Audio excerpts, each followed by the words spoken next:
for me. I mean, look, I see two great faces there, but look at that little baby fox. Let me introduce somebody who, people like you are my hero, Kelly. This is Kelly Simonetti. She's the founder and director of ANTLER RIDGE WILDLIFE SANCTUARY in Newton, New Jersey. I have long been a fan of ANTLER RIDGE. So when somebody told me about some of the things you have going on, I'm like, you know what?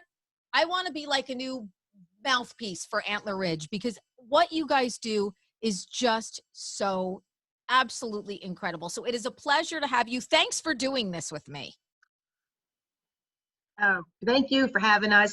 You know, ANTLER RIDGE has been around for a long time, and you know, it's hard for us to get the word out as we like to do for the people to kind of share what goes on at the sanctuary. And many times we don't really have the partnerships like we'll be having with you now to be able to tell the public, you know, about what to do if they find wildlife, how do they handle them. You know, we don't want the public to think that this is what is a normal situation. You know, this little fox here, he's 4 to 5 weeks old, and what he's doing right now is he's calling for his mother. He's probably feeling a little stressed. Oh my God. Out of the incubator, but I saw him on your social media page. Like I saw him, and I saw him in his incubator. See, now here's the thing. If I found him somewhere, right, I might not know that he was a fox. I'm not going to lie to you. Absolutely. Like, look, a little puppy of some kind, and he could end up in my house with my two rescue dogs, which probably would not be, you know, the best thing. So I wanted to talk to you. First of all, I want to give I'm going to give everybody a little bit of a sort of a backstory on ANTLER RIDGE. You guys were founded in 2000, correct? Yeah, 2003. We moved up here in 2000. I'm originally from Morris County, so we moved up here in 2000. We bought the farm, 117 acres, and my passion has always been animals, and that was the idea, was to kind of get out of the city a little bit. And then we wanted to make sure that, you know, we were blessed to have such a great place. And I always worked as a volunteer in many other animal shelters, but they were more domestics, dogs and cats. And my background is a nurse, so I always took home the sick and injured ones.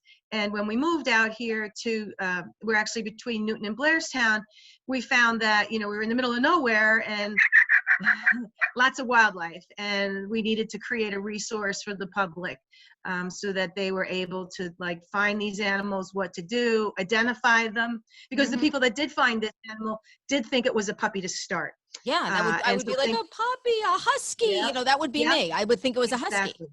So they were panicked. Thank God they knew to take a picture. They knew my number. They texted it to me.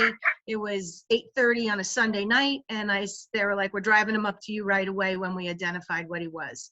Yeah. So you know, it's great to have those connections so people have that resource. Now here's the thing, and it's so funny because you said, you know, it was my dream, and I'm a nurse and I loved animals. Some people think it's very easy. I had a relative of mine a couple weeks ago. Oh, I'm going to start a shelter or a sanctuary. Folks, I have to be honest with you. These are not things that everyone can do. It is very, very difficult. You guys are a 501c3 charity, which means supported by donations and grants, run by volunteers, which also isn't something that's easy to do. So I wanted to talk to you. We'll talk a little bit later about fundraising and how you guys do it. But tell me about, you know, you kind of touched on why you wanted to, how you actually started ANTLER RIDGE, and did you just sort of come to this farm area, open it up, and let people know, hi, we're here? You know, every year now you care for over 1,000 animals. So how did people know about you guys, and how did sort of ANTLER RIDGE kind of come to be ANTLER RIDGE? I started in the garage. I was still working we were still working, and I was still working full time. I asked my husband, can I take one of the bays of the garage? And I set up some cages, and I had some friends that would come when I was working, and they'd cover for me. And we kind of started it just as well, how bad could it be? A couple animals here and there, a few squirrels, a few raccoons, nothing big. And then one day it turned into, you know, you look at the forest for the trees, and I look outside and I thought, wait a minute, I have to go to the second bay of the garage, and this is getting bigger than I thought. And now my friends are like, Kelly, we don't even get to go out anymore because all we're doing is helping you feed squirrels and raccoons. This is getting a little ridiculous. You better Yeah. find some other people to help us out here. Yeah. So yeah. we didn't have a master plan. It just kind of grew on its own. And then one day, my husband came out of the house and went into the garage, and all the raccoons had let themselves out of the cages. And it was like a scene out of the Honeymooners. They Get are 'em outta tricky here, little get 'em bandits. outta Yeah. you know. And so we quickly then went and got a building built, and so we moved out of the house and we moved into the buildings. We went from 1 building to 2 buildings. Now we're up to, I don't know, 3.5, 4 buildings. So exponentially each year grew. And the good news is by word of mouth, people were like, oh, do you know, shush, we're talking. Do you know that this person has, they're doing wildlife, and wildlife being much different than domestic animals because you can't take them home. Right. Yeah. So that was my biggest thing when I was working at the shelters. Well, that's how I ended up with 3 dogs and 5 cats, and, taking the sick ones home and trying to manage them.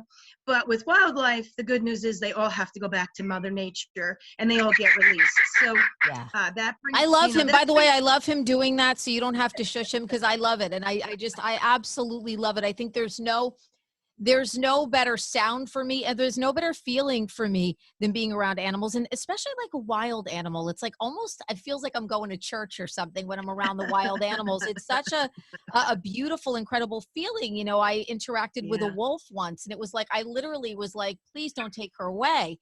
Because it was just such a calming feeling for me. And can't really explain it. I don't really know why. But I've often had that feeling that I just feel very one with animals. You can give me a snake, you can give me a rat, you can give me I'm just very, very comfortable around them, and hearing that little sweet little baby, make his little baby sounds, and especially calling for mama. Like now I really feel like I'm gonna cry. Like, well, you care for over 1,000 animals every year. So tell everybody, what kind of animals are we talking about? What kind of wild animals do we have in New Jersey that we may not know that we have? So the state kind of puts these animals into 3 different categories. They put them in from reptiles to avians to mammals. So we take care of only mammals, and that means everything from mice to bears and everything in between. So the mice, the chipmunks, the squirrels, the groundhogs, the possums, the foxes, the raccoons, and goes all the way up from bobcats to bears. And there's many other more exotic type of animals in the middle, like mink, that people don't realize that we have here. I didn't know that. I had no idea. Wow. We have mink, we have weasels, we have porcupines, we have fisher cats. So living in Northwest New Jersey, we have a big, diverse population of mammals. So it really is a challenge for many of the volunteers to be trained on handling a lot of these animals. And the other side is that they're wild. So, he may be cute and cuddly right now, but mind you, he did bite me the other day because he didn't know the difference between my finger and a piece of chicken, and he was hungry. And so when you're training volunteers, they don't get named. The animals don't get named. Everybody has to be careful of making sure that they don't get bit. So we train them. They have to wear heavy gloves. And we also have to be careful because many of these animals are rabies vector species. So we have to be sure that you have your pre-rabies vaccine. So God forbid you did get bit, we're going to make sure you go to the emergency room and have your bite wound taken care of. But we want to make sure that people are protected. And when you pick up that little baby, you think, oh my God, how cute it is. But it could be the same thing if you picked up a baby kitten, or you picked up something out in the, more of like a feral type of animal. You got bit, you still have to go to the emergency room because rabies is deadly, and you just don't know. And I think educating people too is so incredibly important. That's also why I wanted to have you on, not only because they're cute and, oh, look at these great little animals and look at this great place in New Jersey, but education, conservation, it all goes together. And I think sometimes people don't realize, when people want to know what I can do, educate yourself and respect. and know Yeah. what the boundaries are. Now you have a busy Sure. season, and I think the busy season Yep. is coming up. So tell me about the busy season and tell me about babies, because when we initially had a conversation, you were really passionate and really adamant about people knowing what to do if they find a baby again. And it really sunk in with me because I would be the first person, baby dear, oh, Bambi, let me bring Bambi in the house. Because Right. that cuteness, I have to get out of that. And I'm going to learn from you, my new friend.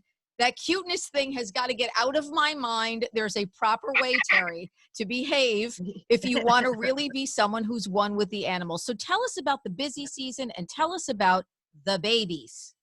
So we are approaching busy baby season right now. Just these past couple of warm days that we've had have caused a lot of these animals to, let's say, come out of their mini hibernations. You know, they have like a torpor where they kind of slumber and they sleep all winter. So all it does is take one or two of those warm days and they are out. So you'll see skunks that are out right now because what happens is they go mating and they're looking for their girlfriends and their boyfriends and they're hungry because they've been sleeping all winter. So the first thing we're going to start to see is that some of these babies are born in the next 30 days. And we want to make sure that everybody understands that not all babies have to be rescued. Like you said, with the baby deer, the mom will give birth. She'll leave the baby for up to 12 hours. You know, I always equate it to humans. Just think, you just gave birth to that baby and you had a hard labor. So what's the first thing you're going to do? You're going to put the baby in the isolette and you're going to say, oh God, I need to sleep for a couple of hours because I was just in labor for 24 hours. And that's what happens with those mother deer is that, you know, they go into labor. It's not an easy situation because they're walking and they're having contractions and they have this baby and they're thirsty and hungry. So they put the baby where they think is a very safe place. It's usually sometime at 3 o'clock in the morning. And for them, it could be a really nice grassy area in the middle of a parking lot. They just don't get the concept. So, you know, everybody goes to work Monday morning and there's a baby in the little grassy median in the middle of a parking lot. And that's where people have to be educated to say, just leave that baby alone. They have camouflage. They are wired to just stay and wait for mama. And what'll happen is that the mom is right there. She's waiting till everybody either goes in or until everybody goes home. And as soon as they go home and the traffic ends, she rushes over, she nurses that baby, and she moves it to a safer place. So the rule of thumb is give it 24 hours, you know, as long as it's not crying, as long as it's not walking around, doesn't have parasites or flies Injured, all over it. bloody. Yeah, all those things. Those are things that, yes, Red are flags. creating red flags. And yes, Right. Scoop and run, you call us and you bring us. But, you know, the same thing with a baby squirrel. With all the weather conditions that we have, the wind knocks some of those nests right out of the trees. So that baby squirrel may have fallen out of the nest. And again, these moms are so passionate. She's not going to let it stay there. She's going to come down the tree. She's going to try to grab that baby and bring it back up to the nest. So as long as it's not, you know, freezing overnight, I say put it in a little box, put it at the base of the tree, give the mom a chance. And most of the time the mom will come and get it if she hasn't, you know, been injured herself in any way, shape, or form. But if obviously the baby is still there, the baby squirrel or chipmunk or whatever is still there after a couple of hours, then yes, you would call us and then you would bring it to us. So reuniting is paramount. You know, I say to people, if you left your child, you know, near the bus stop and you ran in to get a cup of coffee, you come out, your kid's missing, you're going to be frantic. Because you thought, well, this was a safe place. I'm coming back in 5 minutes. How bad could it be? And for them, they don't have the concept of time. So they're thinking, what happened? I left my baby here and now it's gone. And so, you know, there is a mourning effect that you want to make sure that these moms have a chance to get their babies back. And then that's where the rehabilitators come in. You know, if there's a mom obviously been hit by a car or, you know, some other reason that she's not there, then yes, that's our job as rehabilitators to take that baby in, nurture it, rehabilitate it, either put it in with others of the same kind, like this little guy here. We're going to hope that I get some other baby foxes and then they'll go together as a group because we don't want them thinking that I'm his mother. We want him thinking that I'm mean. He's looking at you with love in his eyes right now. I can see that. He's thinking, you know what he's thinking? When are you going to shut up, lady, and feed me? When are you going to feed me, mama? When are you going to feed me? Exactly. So doing all of this, I mean, doing all of this doesn't come at no cost. I think sometimes another thing that people think, and I try to tell people, no, it doesn't work that way. You know, being involved with so many animal rescues as I am, people think veterinary care comes free. They just think, well, you're doing this great thing, so you probably just have a vet and you take all these animals there. First of all, you need specialized veterinary care. So you probably just can't go to the, you know, the average vet down the street when you're going there with a baby fox or some kind of bird or a bear. Sure. So talk to me about how you guys take donations, how you fundraise, and how people can get involved. I often find with people that everybody kind of wants to get involved, and especially those that love animals. And sometimes we just don't know that it can be as simple as making a donation, which goes to help. You have a 100% of donations that people give you guys go to care and rehabilitation of these animals that you take in. 100%, because we have no paid staff here. Everyone here is a 100% heartfelt volunteer. Many of our volunteers have been here 9 and 10 years. So we have a very low turnover rate. They are so passionate, but they give their time to come here on a 102-degree summer day to take care of these animals. So we rely on the volunteers so much, and then we rely on donations from the public. So our operating budget is well over $150,000 because I'm sure. When we have to give these animals specific formula that they're growing up with. So a fox has to have fox formula and a bear has to have bear formula. And that has to come from a company that supplies the zoos, and they don't necessarily, appreciate that we're a 501 nonprofit. They obviously have to make money too. So we were just analyzing some of the costs, and 5-pound bucket of fox formula is now this year, with all the costs of everything going up, is around $125 for 5 pounds. How long will 5 pounds last? Well, probably maybe 2 weeks. So, our budget is very tight because we have to make sure that we do get in-kind donations. We do get, dog food, cat food, bleach, and all those kinds of things donated. But it's the things that we can't get donated that we have to buy. And like you said, veterinary care. So we do have specific veterinarians that we partner with. Many of them do donate their time. But one year I had to bring in a bobcat for surgery. And that's not, the vet did discount the bill, but that was probably a 6-hour surgery. And the cost, the cost of veterinary bills. So, we were so thankful that he did discount, but I don't want to take advantage of them and their good nature in any kind of emergency, because that's all we have is emergencies. I don't have the luxury to say, well, we'll wait a week for this surgery, because that's why we have the animal, because it is an emergency. Yeah, so it's not like the Antler Ridge Animal Hotel where they come and hang out. It doesn't work like that. You're called because you need to be there for the animals that need rehabilitation, because that's really what it's about for these animals. So there's also fundraising, and this is what I would like to help you spread the word about too, is a lot of the cool fundraising that you guys do. And I love that you guys are partnering with a brewery, because I think that there's really no better way. When I first saw this, I was like, oh, deer and beer. Like, there's nothing better than that kind of thing. So talk to me about how you guys are together with this Sigmeister Brewery, and what you guys are doing for the month of March. So Sigmeister has been so generous with us. They are in Hackettstown, New Jersey, and they've been there for a long time, and they create a lot of specialty beers.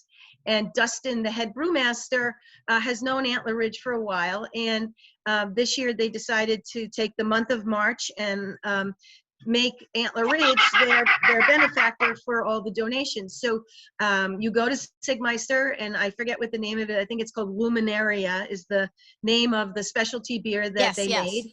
Yes. And so you buy a pint, and for every pint, Sigmeister will donate $1. You can buy a 4-pack.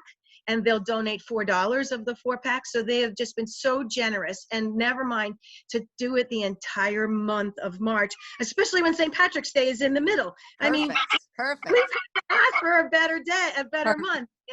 And they are an animal-friendly brewery, so you can bring your dogs there. There's nothing better than drinking with your best friend too. They never talk back.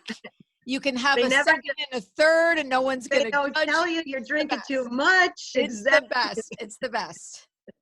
The best. So we're so grateful to Sigmeister for doing that for us this year.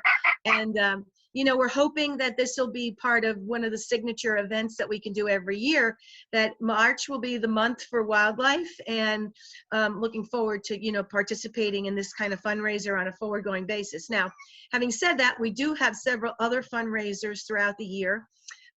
We have an event at a winery, so we can switch. If you're not a beer fan, you can switch to wine. And that's in the month of August, where we are at Brook Hollow. Okay. We're at Brook Hollow Winery up in Columbia.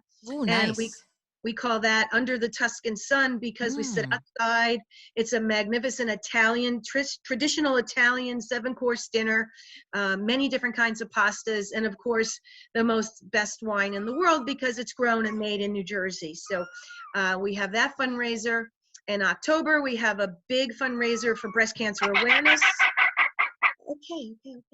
And then in December, we have our big holiday bazaar. So we count on these fundraisers to really kind of underpin our budget, so that we do have, you know, some cash in the bank, so that when we do start our season, we've got enough so that we can kick the season off. And then throughout the year, people will, when they bring us an animal, they'll give us a donation.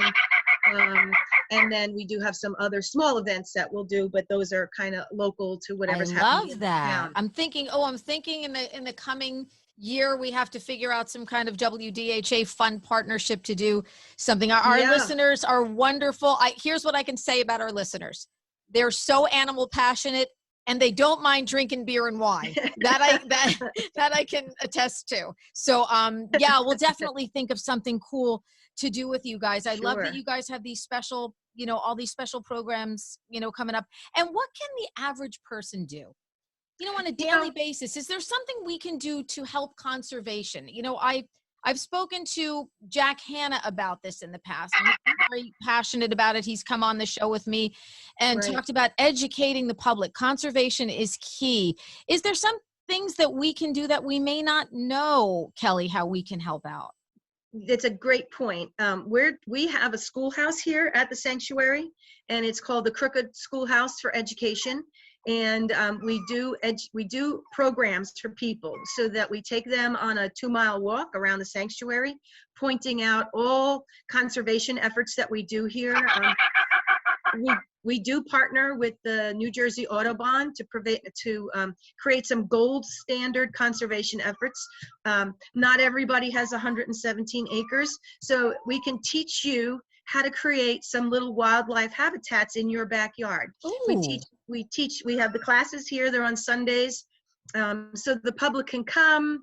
They can sign up for the classes. Again, 100% of the money for the classes goes back into the sanctuary. We can show you native plants, plants that are good for the animals. So what plants reseed themselves, what plants are great for birds. That's just Rosie. Forget Rosie. Rosie hears the fox. Rosie hears the baby fox. So they're all talking to each other. It's I love that. I love that idea, though. I think that's so awesome. And you guys do tours. You do give tours. We do. I want people to sort of like find you guys. You're like antler-ridge.com. You've got an awesome YouTube page too. I love the videos on the YouTube page. Oh my gosh, I could just watch them all day. And I follow you guys on Instagram. You're at Antler Ridge Wildlife. So you can, like them on Facebook, very easy to find. Just Google on Facebook, Antler Ridge. So social media is so good for certain things, for some things. And, you know, partnering with you guys and seeing what you guys are doing is definitely a cool thing, because I love to watch the videos that you guys post. They're just so awesome. And I think they're really, really educational. And I think letting people know what it's all about. You know, some people may not understand what it's really all about. I wouldn't want people to think that you guys were like a zoo or a, you know, like an on display public place, because that's not what Antler Ridge is all about. You guys are doing amazing, amazing work. And I want to make sure that we get the word out so people know that if they're looking to donate to a great cause, you guys have been there for 20 years, 20 something years. And you're making a huge difference in that community, especially in a community where, guess what? 20 years ago, the development in that community was certainly very different than it is now. And when we take away their homes and their habitats and the places that they used to go, they don't necessarily just go. So where do they go? You know, there is no place. So that's why the backyard wildlife backyard series that we're developing is so important, because many people, they have maybe an acre or a little less than an acre. You know, Morris County has a lot of opportunity to correct some of that urban sprawl. A lot of the corporate centers have the opportunity to change that, you know, layers and layers of grass and landscaping. They can limit some of that back. They can put in some wildlife habitats that are still beautiful. You know, people can still appreciate them. It's much better for the employees because they're not using as many pesticides. It's better for their budgets because they're not spending time with all these guys on mowers and blowers and really disrupting a lot. And then, you know, take it down to your own little backyard where we can have you set up maybe a little bird house, maybe a small little bee house, maybe a little water feature where that would encourage the animals to come in. And then once you start that little process, it really kind of takes off, and we're saying, well, Terry, if you do it in your backyard, then maybe your neighbor will be encouraged to do it in their backyard. And the idea to keep it all natural is really where we want to be. And people get into it. And people get into it. Yes, Rosie, there's a fox there. I know you want to see the fox. I get it. Rosie's like, come on, Mom. I've been doing this for half an hour. Let me up. Let me see what's up there. And I think that, and you know what? It's bonding. It's team building and bonding. Like that stuff is really super cool. We have more involvement from people in our wheelhouse of work when we're doing an animal event, because everybody wants to be involved. It's fun and you're doing something to help out. So I think that that's such an awesome, great and incredible idea. Look, I wanted to start this with you because I want people to know about Antler Ridge and I want to keep up with you. So this is going to kind of be an ongoing thing. I'd love to have you or, you know, someone from Antler Ridge come on with me. Let us know, give us updates. Well, we can always, you know, if we wanted to do either a monthly kind of talking session, you know, whatever animal we have in care, we can do like what's happening at Antler Ridge on this Wednesday or whatever day of the week it is. And then we can also start to work on some public education series where people can really tune in and say, wait a minute, you know, they're going to be talking about, you know, what do I do about opossums in the backyard and why they're important, and you know, how do I nurture them as opposed to, you know, having deterrents for them, and you know what's really important for people to understand, because many of them appreciate wildlife, and they just have to learn how to cohabitate with the wildlife and not be afraid. Many people are just afraid and they don't know what they don't know. So part of that is just educating them. They can keep their distance. They can look outside the window. They don't have to worry about diseases if everybody's doing the right thing. And that's really what we want to educate people to understand, to live in harmony with the wildlife. Let's not have as much conflict going on. That would give us less work to do and then gives us more opportunity for education. I love that. Kelly, it has been so awesome hanging out with you and Mr. Little Foxy there. I love him so much. See, that's the problem with me. I would be like, I love him. He's my fox. No, Terry, you've learned a lesson here. You've learned a lesson. And I have to take a little trek up to Antler Ridge at some point when you guys are doing the tours. I would love to definitely take a tour. We'd love to have you. Yep. So love to have you. So interested. Kelly, thank you so much. Founder and director of Antler Ridge Wildlife Sanctuary in Newton, New Jersey. All the best. Thanks for hanging out with me. And we want everybody to head out to the Sigmeister Brewery in Hackettstown, New Please. Jersey, because they've Yep. got a great, great, great brew, and it's all about the animals for the month. Yeah, and Terry, we have a table there. Our rehabbers are there, so if Oh, people how are interested nice. in learning more, usually on Friday and Saturday nights, one of our rehabbers is there. We have a couple of great videos that we can show people so that people can really get a little bit more feel for what we do. And we're more than happy to recruit volunteers while we're there at the same time. Yes, that's definitely a great thing. People can look into that, and they can actually check that out on your website too, on how to be a volunteer. I want to drink with that guy. I can't help it. He just seems like he's like this little fun rock and roll star making all that noise. I love him. Kelly, thank you so much. All the best. And it was just a pleasure to have you on. Sure. Thank you so much.